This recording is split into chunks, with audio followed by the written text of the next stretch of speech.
A day in my life as a vlogger, content creator, dancer, and a brand owner. And for today's video, isa tayo sa inimbitahan ng Panorama Summit Hotel sa kanilang 39th Kadayawan celebration kasama ang dalawang vlogger na si Bella Crawford at Laking Davao when in Davao.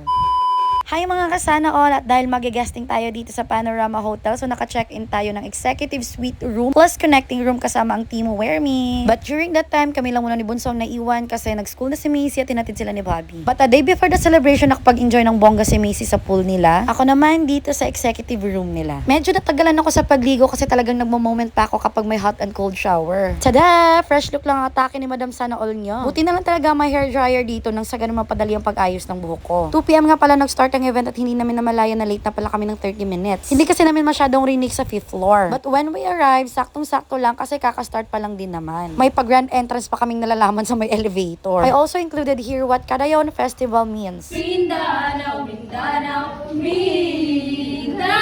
And to tell you, this may look like a simple event, but there's a lot of important people who came here, such as DOT, Sunstar Davao, Mindanao Times, and the vloggers. And of course, thanks to Connect Academy for the successful event. By the way, na-miss ko tuloy yung sayaw na yan.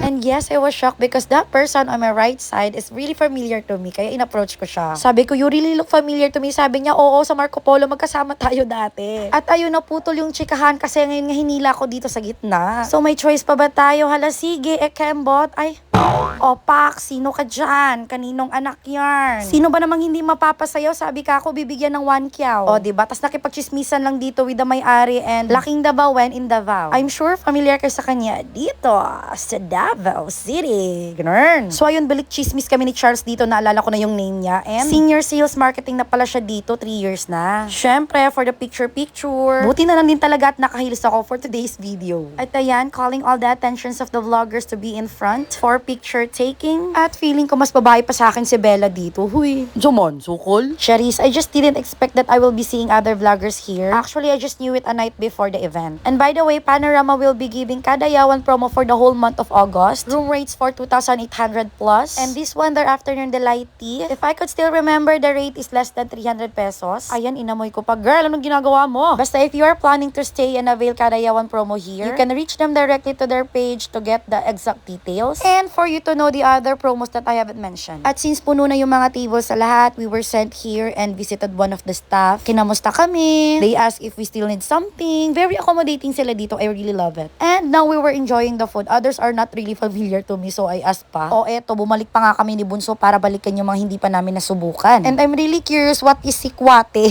So I didn't open na kasi sabi ng staff, choco daw yan na made of tablia. I don't know if you are familiar with tablia, basta yun na yun. At hinatidan pa kami dito ng mangustin. Sweet and sour naman ang atake ng mangustin na to. Talagang inubos namin kasi mahilig talaga ako sa prutas. Tapos kumuha din kami ng kwek-kwek, chicken skin at saka bituka daw yan ng manok. Siguro pag may titikman akong bago sa dila ko, gusto ko hindi ko malaman kung ano na lang. Just like sisig, dati favorite na favorite ko yan. Kapag nag-KKTV kami, dapat hindi talaga yun mawala. Not until nang malaman kong tenga pala yan ng baboy. Oh my God! At dahil busy tao tayo, so hindi na kami nagtagal dito at agad na kaming umuwi. Ayan, sobrang nag-enjoy kami. Thank you everyone!